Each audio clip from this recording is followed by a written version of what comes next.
Europe ਦੇ ਵਿੱਚ ਇੱਕ ਵਾਰੀ ਫਿਰ ਇੱਕ ਨਾਈਫ ਅਟੈਕ ਤੋਂ ਬਾਅਦ ਚ ਮਾਹੌਲ ਬਹੁਤ ਜ਼ਿਆਦਾ ਭਖ ਗਿਆ ਹੈਗਾ ਆ। ਇਸ ਵਾਰ ਇਹ ਜਿਹੜੀ ਘਟਨਾ ਆ ਬੈਲਫਾਸਟ ਦੇ ਵਿੱਚ ਵਾਪਰੀ ਆ। ਇਹ ਜਿਹੜੀ ਹੋਣ ਤੋਂ ਬਾਅਦ ਨਾਈਫ ਅਟੈਕ ਤੋਂ ਬਾਅਦ ਚ ਉੱਥੇ ਐਂਟੀ ਇਮੀਗ੍ਰੈਂਟ ਵਾਇਲੈਂਸ ਆ ਉਹ ਬਹੁਤ ਜ਼ਿਆਦਾ ਫਿਰ ਭੜਕ ਗਈ ਆ।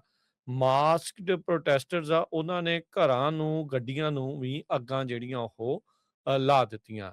ਇਹ ਅਟੈਕ ਹੋਇਆ ਸੀਗਾ ਇੱਕ ਬੈਲਫਾਸਟ ਦੇ ਵਿੱਚ ਰਹਿਣ ਵਾਲਾ ਬੰਦਾ ਜਿਹੜਾ ਕਿ 40s ਦੇ ਵਿੱਚ ਸੀ, ਸਟੀਫਨ ਨਾਮ ਦਾ।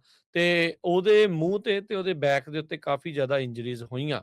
ਸਸਪੈਕਟ ਹਾਰਡੀ ਅਲਦੂਦਿਦ 30 ਸਾਲਾਂ ਦਾ ਆ। ਸੁਡਾਨ ਦਾ ਜਿਹੜਾ ਨੈਸ਼ਨਲ ਸੀਗਾ ਉਸ ਦੇ ਉੱਤੇ ਹੁਣ ਅਟੈਂਪਟਡ ਮਰਡਰ ਦੇ ਚਾਰजेस ਦੇ ਨਾਲ ਉਸ ਨੂੰ ਹਿਰਾਸਤ ਦੇ ਵਿੱਚ ਰੱਖਿਆ ਗਿਆ ਹੈਗਾ ਆ। ਸੋ ਇਹ ਅਟੈਕ ਤੋਂ ਬਾਅਦ ਦੇ ਵਿੱਚ ਜਿਹੜਾ ਹਰਜੋਤ ਸਿੰਘ ਜੀ ਨਾਈਫ ਅਟੈਕ ਦੀ ਜਿਹੜੀ ਵੀਡੀਓ ਆ ਉਹ ਵਾਇਰਲ ਹੋ ਗਈ ਤੇ ਉਸ ਤੋਂ ਬਾਅਦ ਦੇ ਵਿੱਚ ਵਾਇਲੈਂਸ ਦੀ ਜਿਹੜੀ ਕਾਲ ਆ ਉਹ ਬਹੁਤ ਜ਼ਿਆਦਾ ਸੋਸ਼ਲ ਮੀਡੀਆ ਦੇ ਉੱਤੇ ਵੱਧ ਗਈ।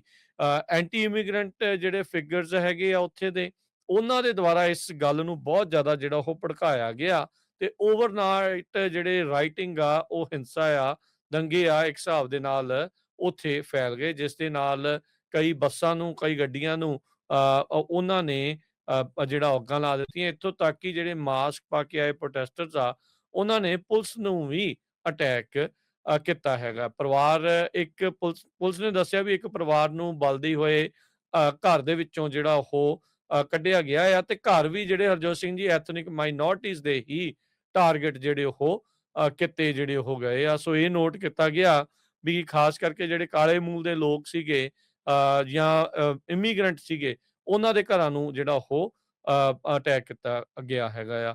ਹੁਣ ਦੇਖੋ ਹਰਜੋਤ ਸਿੰਘ ਜੀ, ਨਿੱਤ ਆਏ ਦਿਨ ਮਰਡਰ, ਇਹ ਸਾਰੀਆਂ ਚੀਜ਼ਾਂ ਤਾਂ ਹੁੰਦੀਆਂ ਰਹਿੰਦੀਆਂ ਆ।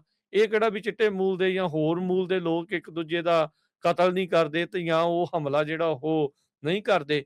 ਪਰ ਉਸ ਜਿਹੜੇ ਇੱਕ ਹਮਲੇ ਨੂੰ ਇਮੀਗ੍ਰੈਂਟਸ ਦੇ ਉਲਟ ਜਿਹੜੀ ਭਾਵਨਾ ਦੇ ਨਾਲ ਜਿਹੜਾ ਉਹ ਵਰਤਿਆ ਜਾ ਰਿਹਾ ਆ।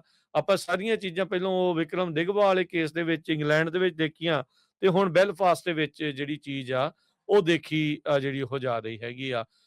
ਬ੍ਰਿਟਿਸ਼ ਜਿਹੜਾ ਪ੍ਰਾਈਮ ਮਿਨਿਸਟਰ ਕੇਰ ਸਟਾਰਮਰ ਆ ਤੇ ਨਦਰਨ ਆਇਰਲੈਂਡ ਦੀ ਜਿਹੜੀ ਫਰਸਟ ਮਿਨਿਸਟਰ ਮਿਸ਼ੇਲ ਓਨੀਲ ਆ, ਉੱਥੇ ਦੇ ਜਸਟਿਸ ਮਿਨਿਸਟਰ ਨਿਓਮੀ ਲੌਂਗ ਆ, ਉਹਨਾਂ ਸਾਰਿਆਂ ਨੇ ਜਿਹੜੇ ਮਾਸਕਡ ਠੱਗ ਆ ਜਿਨ੍ਹਾਂ ਨੇ ਹਿੰਸਾ ਜਿਹੜੀ ਉਹ ਬਾਅਦ ਦੇ ਵਿੱਚ ਕੀਤੀ ਆ ਉਹਨਾਂ ਨੂੰ ਕੰਡੈਮ ਕੀਤਾ ਆ, ਉਹਨਾਂ ਨੂੰ ਮਾੜਾ ਜਿਹੜਾ ਆ ਉਹ ਆਖਿਆ ਹੈਗਾ ਆ। ਪੁਲਿਸ ਐਕਸ਼ਨ ਜਿਹੜਾ ਹੋਇਆ ਆ, 200 ਤੋਂ ਵੱਧ ਪੁਲਿਸ ਮੁਲਾਜ਼ਮ ਜਿਹੜੇ ਇਸ ਟਾਈਮ ਸਟਰੀਟਸ ਦੇ ਉੱਤੇ ਗਸ਼ਤ ਜਿਹੜੀ ਉਹ ਕਰ ਰਹੇ ਆ ਤੇ ਇਹ ਖਤਰੇ ਨੂੰ, ਹੋਰ ਪ੍ਰੋਟੈਸਟ ਜਿਹੜੇ ਇਸ ਤਰੀਕੇ ਦੇ ਨਾ ਹੋਣ ਉਹਨਾਂ ਦੇ ਲਈ ਜਿਹੜਾ ਸਟਰੀਟਸ ਦੇ ਉੱਤੇ ਉਹਨਾਂ ਨੂੰ ਡਿਪਲੋਏ ਕੀਤਾ ਗਿਆ ਆ। ਐਕਸਟਰਾ 200 ਪੁਲਿਸ ਮੁਲਾਜ਼ਮ ਜਿਹੜੇ ਆ ਉਹ ਲਾਏ ਗਏ ਹੈਗੇ ਆ। ਸੋ ਦੁਨੀਆ ਭਰ ਦੇ ਵਿੱਚ ਹਰਜੋਤ ਸਿੰਘ ਜੀ ਇਸ ਟਾਈਮ ਜਿਹੜੀ ਐਂਟੀ ਇਮੀਗ੍ਰੇਸ਼ਨ ਵੇਵ ਆ, ਹੁਣ ਦੇਖੋ ਵੀ ਇੱਕ ਨਾਈਫ ਅਟੈਕ ਦੇ ਵਿੱਚ ਇਮੀਗ੍ਰੈਂਟਸ ਦਾ ਸਾਰਿਆਂ ਦਾ ਕੀ ਕਸੂਰ ਜਿਹੜਾ ਉਹ ਹੁੰਦਾ ਆ। ਕੀ ਜਦੋਂ ਕੋਈ ਹੋਰ ਮੂਲ ਦਾ ਕਰਦਾ ਆ, ਚਿੱਟੇ ਦੇ ਉੱਤੇ ਚਿੱਟਾ ਅਟੈਕ ਕਰਦਾ ਆ, ਕੀ ਉਦੋਂ ਵੀ ਇਦਾਂ ਹੀ ਅੱਗਾਂ ਜਿਹੜੀਆਂ ਲਾਈਆਂ ਜਾਂਦੀਆਂ, ਉਦੋਂ ਕਹਿੰਦੇ ਵੀ ਨਹੀਂ ਇਹ ਤਾਂ ਨਾਰਮਲ ਗੱਲ ਆ। ਤੇ ਜੇ ਹੁਣ ਕਿਸੇ ਕਮਲੇ ਨੇ, ਕਿਸੇ ਹੋਰ ਕਮਿਊਨਿਟੀ ਦੇ ਬੰਦੇ ਨੇ ਕੋਈ ਇਦਾਂ ਦਾ ਅਟੈਕ ਕਰਤਾ ਤੇ ਉਹਦੀ ਖਾਤਰ ਬਾਕੀ ਸਾਰਿਆਂ ਨੂੰ ਇਸ ਤਰੀਕੇ ਦੇ ਨਾਲ ਜਿਹੜਾ ਉਹਨਾਂ ਦੇ ਉਲਟ ਕਾਰਵਾਈਆਂ ਕਰਨੀਆਂ, ਇਹ ਜਿਹੜਾ ਇਸ ਟਾਈਮ ਨਵਾਂ ਪ੍ਰਚਲਨ ਜਿਹੜਾ ਉਹ ਚੱਲ ਰਿਹਾ ਹੈ ਜੋ ਕਿ ਬਹੁਤ ਹੀ ਖਤਰਨਾਕ ਰੂਪ ਅਖਤਿਆਰ ਕਰ ਚੁੱਕਾ ਆ। ਖਾਸ ਕਰਕੇ ਉਦੋਂ ਹਰਜੋਤ ਸਿੰਘ ਜੀ ਇਹ ਜਿਹੜੇ ਅਟੈਕ ਇਹ ਤਾਂ ਇਦਾਂ ਕਰ ਰਹੇ ਆ ਵੀ ਜਿਹੜਾ ਕੋਈ ਕਿਸੇ ਵੀ ਕਮਿਊਨਿਟੀ ਦਾ ਬੰਦਾ ਆ, ਉਹਨਾਂ ਦੂਜੀ ਕਮਿਊਨਿਟੀ ਦੇ ਵਿੱਚ ਜਦੋਂ ਜਾਂਦੇ ਆ ਤੇ ਉਹਨਾਂ ਦੇ ਵਿੱਚ ਮਾੜੇ ਬੰਦੇ ਹੋ ਹੀ ਨਹੀਂ ਸਕਦੇ। ਭਾਈ ਇਹ ਕੋਈ ਪਤਾ ਨਹੀਂ ਹੁੰਦਾ ਕਮਲਾ ਬੰਦਾ ਕਿਹੜਾ ਕਿੱਥੇ ਕਦੋਂ ਉਹਨੇ ਪੁੱਠੇ ਕੰਮ ਜਿਹੜੇ ਉਹ ਕਰ ਦੇਣੇ ਆ। ਉਹਦੇ ਲਈ ਬਾਕੀ ਸਾਰਿਆਂ ਨੂੰ ਜ਼ਿੰਮੇਵਾਰ ਠਹਿਰਾਉਣਾ ਉਹ ਇੱਕ ਬਿਲਕੁਲ ਬੇਵਕੂਫਾਂ ਵਾਲੀ ਜਿਹੜੀ ਉਹ ਗੱਲ ਹੁੰਦੀ ਆ। ਤੇ ਤੁਸੀਂ ਗੱਡੀਆਂ ਸਾੜ ਰਹੇ ਹੋ, ਲੋਕਾਂ ਦੇ ਘਰਾਂ ਨੂੰ ਸਾੜ ਰਹੇ ਹੋ, ਕਿਸੇ ਦੀ ਜਾਨ ਵੀ ਜਿਹੜੀ ਉਹ ਤੁਸੀਂ ਬੇਮਤਲਬ ਜਿਹੜੀ ਜਾਨ ਆ ਉਹ ਇਸ ਤਰੀਕੇ ਦੇ ਨਾਲ ਜਦੋਂ ਤੁਸੀਂ ਲੈ ਲਓਗੇ ਤਾਂ ਉਹਦਾ ਖਾਮਿਆਜ਼ਾ ਜਿਹੜਾ ਉਹ ਇਵੈਂਚੁਅਲੀ ਕਿਹਨੂੰ ਭੁਗਤਣਾ ਜਿਹੜਾ ਉਹ ਪਊਗਾ। ਸੋ ਪਰ ਇਹ ਆ ਵੀ ਬੈਲਫਾਸਟ ਦੇ ਵਿੱਚ ਜਿਹੜਾ ਹਰਜੋਤ ਸਿੰਘ ਜੀ ਇੱਕ ਨਾਈਫ ਅਟੈਕ ਤੋਂ ਬਾਅਦ ਚ ਐਂਟੀ ਇਮੀਗ੍ਰੈਂਟ ਵਾਇਲੈਂਸ ਜਿਹੜੀ ਆ ਉਹ ਖਾਸੀ ਉੱਥੇ ਫੈਲ ਗਈ।